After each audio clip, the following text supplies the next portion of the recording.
Let's try a little thought experiment. I want you to imagine, just for a second, a prehistoric time when human beings weren't these bounded, solid, bone-structured creatures that we are right now.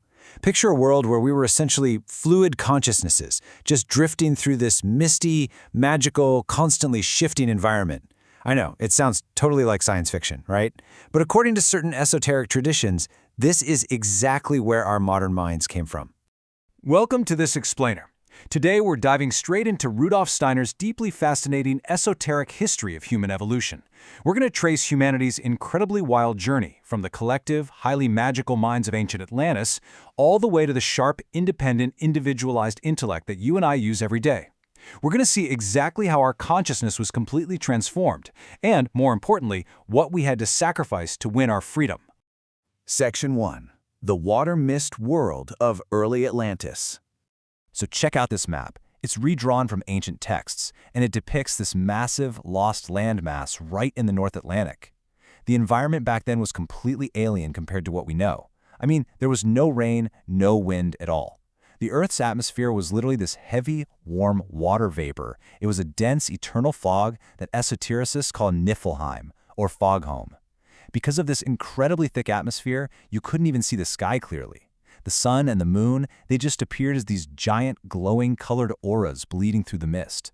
Now, in this fluid environment, the human physical form wasn't hard bone. We were soft, unhardened, honestly almost jellyfish-like in substance. But what's truly mind-blowing is the consciousness. Our etheric heads, which are essentially the spiritual energy centers of the mind, actually stuck way out past our physical heads. They appeared as these luminous, fiery clouds. We were literally more spirit than matter, barely even tethered to the physical earth. And because we were so deeply integrated with that environment, early Atlanteans had this magical command over a life force called vril. Think about it. They didn't use coal, they didn't use oil, they tapped into the dormant, explosive power that's contained right inside plant seeds. They could literally manipulate plant growth magically to weave living trees into intertwined garden houses. They even fueled small airships using this raw seed power, steering them low through that thick, foggy atmosphere. They were absolute masters of life forces, not lifeless mechanics. Section 2. The Gift of Memory and the Group I. Think about how our modern mindset works for a moment. We use arithmetic, logical rules, calculating that 2 times 2 equals 4, right? Early Atlanteans didn't do any of that. They operated purely on memory and these vivid sensory thought pictures that trailed behind them almost like a comet's tail. If an Atlantean walked up to a pond, they didn't have to scientifically analyze the water. They could literally taste its salinity just by looking at it, and they could directly perceive the spiritual beings residing right there within it. But here's the catch. There was no me or you in the way we experience it today. Individuals completely lacked an independent ego. Instead, they were part of this massive group soul, all connected by a luminous spiritual ring. Imagine them being guided, almost like puppets on strings, by tremendous spiritual entities from above. These are represented by the 4 apocalyptic emblems you might be familiar with: the lion, the bull, the eagle, and the man. So they were totally secure spiritually, but they had absolutely zero individual freedom. Section 3. The Fall, Decadence, and the Hardening of the Bone. So how did it all fall apart? Well, it started when a subrace, known as the Turanians, actually stole ancient mystery secrets. They started misusing that incredible vril life force for purely selfish black magic ends. This massive abuse of etheric forces caused the environment to violently revolt. The water and air forces became utterly chaotic, and simultaneously, as humanity grew more selfish, the spiritual ego slammed deeper into the physical body. For the very first time, all that soft cartilage crystallized into a hardened bone system. Suddenly, humans could walk firmly on the ground, but we permanently lost our elastic magical limbs. We were trapped inside solid bodies. Section 4. Manu, the Primal Semites and the Birth of the I. Right in the middle of this catastrophic decline, Manu, a great spiritual initiate of the Sun Oracle, recognized what had to happen. He selected a very specific, small group of the most uncorrupted people, referred to esoterically as the Primal Semites. Why them? Because they were the first human beings whose glowing etheric heads finally pulled inward and aligned perfectly with their physical brains. And in that historic alignment, a profound evolutionary milestone hit. For the very first time ever, a human being could say I to themselves.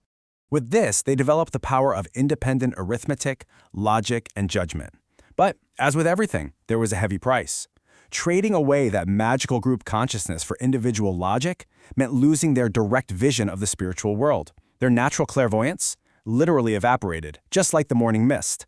And right as this incredible internal shift took place, Manu led this small seed group away from the doomed, sinking continent, migrating toward the high deserts of Central Asia to kick off a totally new era.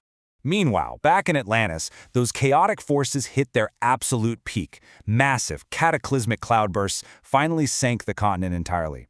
But this catastrophe actually did something incredible. As that heavy water vapor finally settled and fell as rain, the Earth's atmosphere cleared up for the very first time in human history. The sun finally broke through clear air, and we saw the first rainbow, a powerful visual symbol and a true covenant between the divine and this newly individualized version of humanity.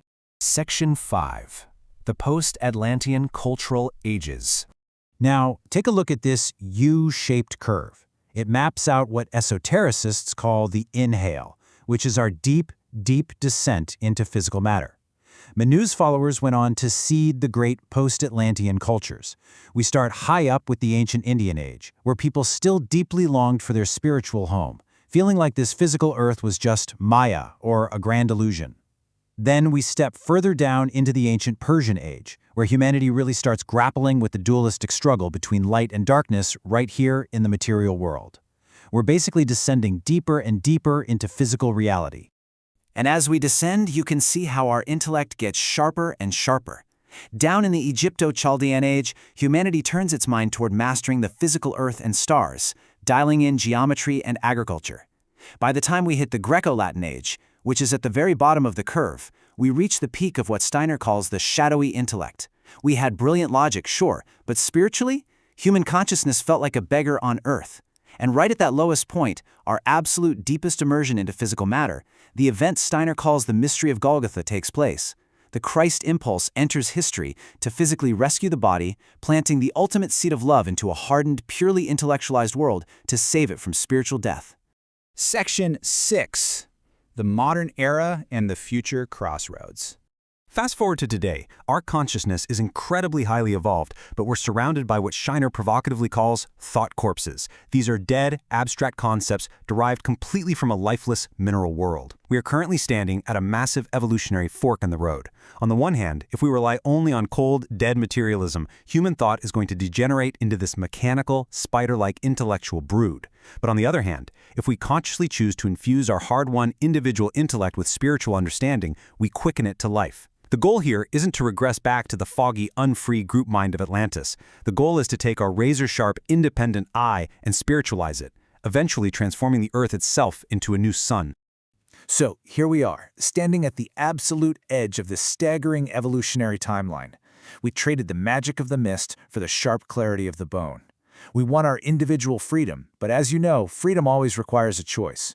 Are we going to let our intellects dry up into abstract, dead machinery? Or are we going to consciously choose to breathe spiritual life back into our own minds?